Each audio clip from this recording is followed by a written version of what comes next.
Today, we return again to NVIDIA, a stock we rate at 10 out of 10.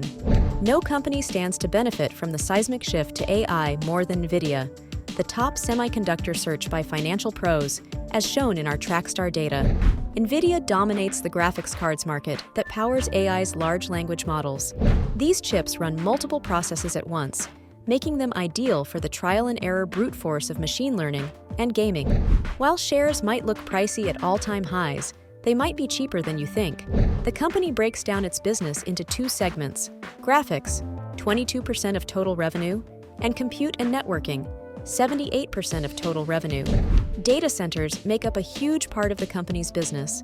NVIDIA is now a global AI enabler with products that accelerate data center computing.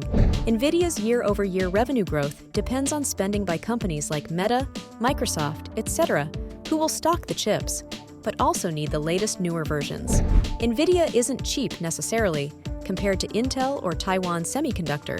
It trades at 66 times trailing earnings and 69 times trailing cash generated from operations, but at just 35 times forward earnings and cash generation.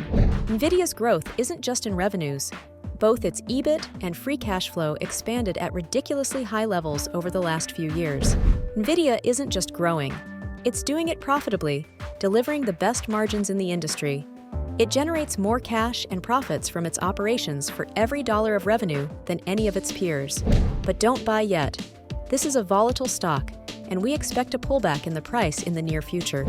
But if NVIDIA doubles its sales in 2024, and again by 2025 or 2026, it will be trading at 15 times earnings and cash, which is then dirt cheap.